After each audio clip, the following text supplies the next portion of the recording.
Hey, staff, wanted to take a few moments and fill you in on some things, give you some ideas to think about.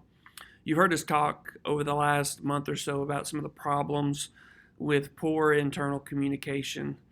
And one of the things we're striving to do continually is improve organizationally, get better at the way we function. We want to get better at the way we communicate. And so I'm going to be sharing some things today, just over the next few minutes, that will hopefully give us a few steps to take where we can continue to improve the culture of communication. It's one of the issues that we've kind of hit. That not necessarily, there is some issues with the tools that we use, lack of clarity around those tools. What are the tools for? Why do we use them? When do we use them? We've got a lot of confusion there. That's part of the problem. So we're putting some things in place to do some training on here's the tools we use, here's why we use those tools, here's when we use those tools, to create some expectations around when you get an email. What is the expectation that I respond? By what time? All of those kind of things. So that there are some issues around the tools that we use to communicate. But as we dug into the conversation, one of the things we noticed is that there are cultural issues. Not necessarily issues with the tools. Yes, they exist, but we started uncovering a lot more about cultural issues when it comes to our internal communication. When I say internal communication, I'm talking staff to staff, leaders to those that they're overseeing, leading their teams. A lot of issues between different groups, different departments. We have Victory Life campuses, we have ministry environments, and we have organizational departments.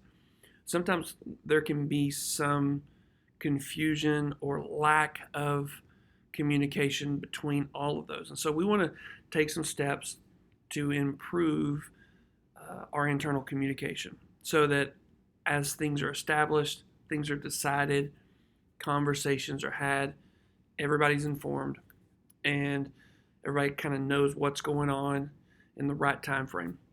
A big example of poor internal communication was the way that we rolled out the Jubilee announcement for this year. The fact that we almost made the announcement, well, we did make the announcement to the body before we made the announcement to the staff. So that's a little backwards. That's just a glaring example of some of the poor internal communication. We want to get better at that. It's not in our heart. Nobody's intention is to poorly communicate.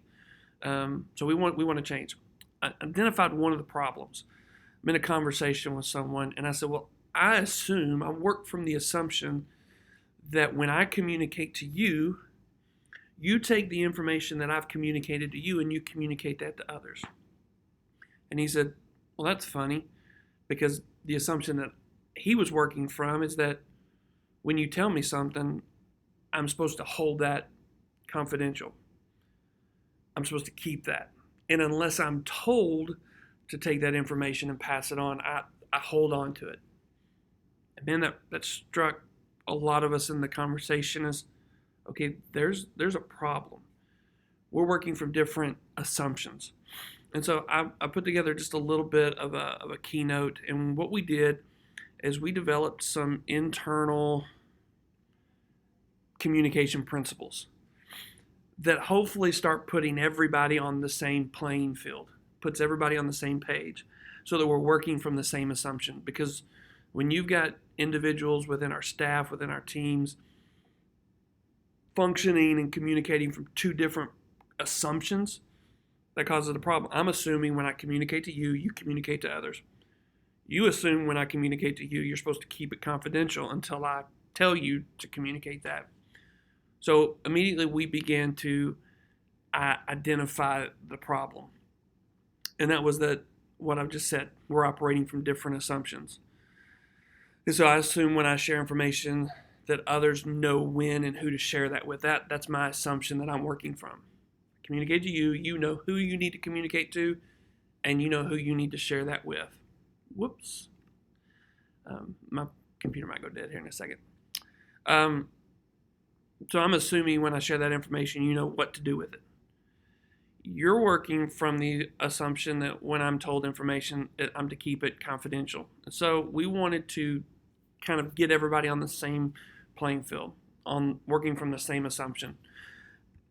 Because when we work from the same assumption, we begin to communicate, I think, more effectively. And so here's the new assumption, is that what is shared with me, I can share with others unless told otherwise.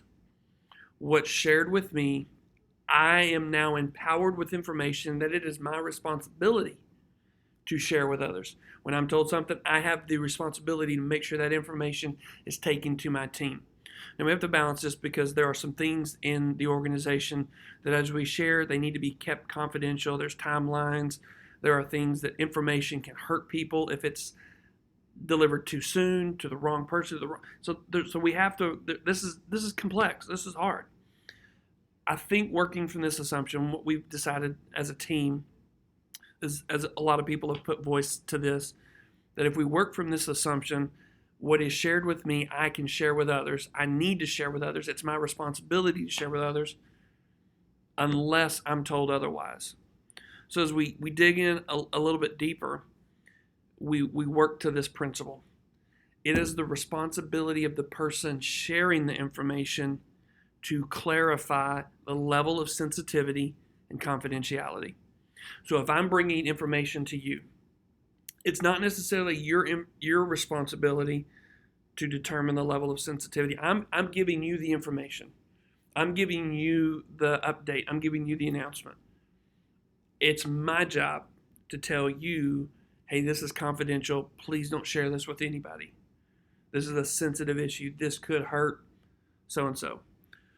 So it's my responsibility, if I'm the one communicating, to make sure that I'm telling you, the person, the group, the team that I'm communicating to, and I'm clarifying the level of sensitivity and confidentiality. Okay, does that? I hope that's making sense. So let me backtrack. Here's the assumption we're working from. When I receive information, when something is shared with me, I can share that with others unless I'm told otherwise. So that takes us to the second principle, which is when I share information, it's my responsibility. It's the responsibility of the person sharing the information to clarify the level of sensitivity and confidentiality. What this does is this creates two-way accountability.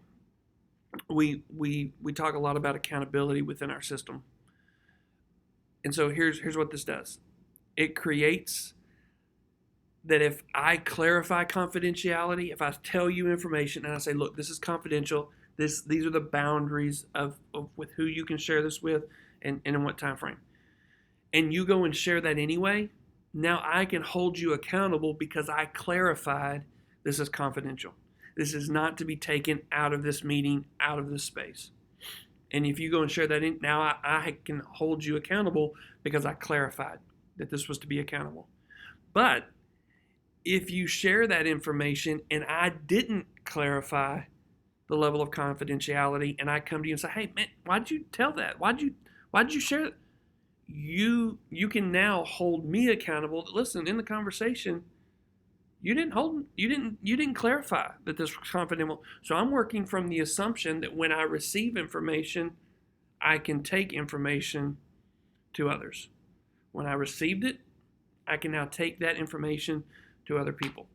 So I think if we start, and we've got some more that we're going to continue to build on, some principles I'm going to be sending you. But if we start there, so let's recap that.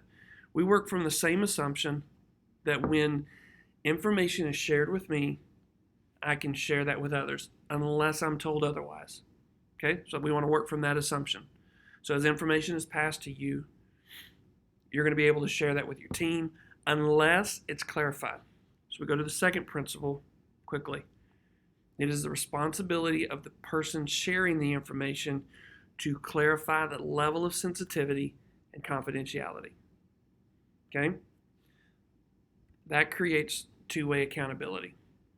That if you share it, and I did clarify this, and I can hold you accountable to that. If you share it and I didn't clarify, and I come to you, you can now hold me accountable that you didn't clarify with me that that was confidential.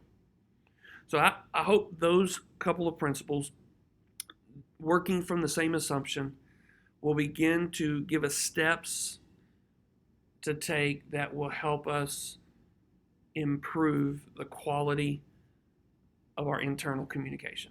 I'll be back, and you'll get another video to where we'll be walking through a few more principles that continue to drive us in the direction of getting everybody on the same page so that we can improve internal communication. Man, I hope you have a great day. Hope this helps. If you've got questions, if we need to clarify some things, shoot me an email, seth.swindoll@victorylifechurch.com. We'll be glad to have some conversation around this. Love you guys. Appreciate you. It's an honor to be a part of this team. Have a great day, and I'll talk to you soon.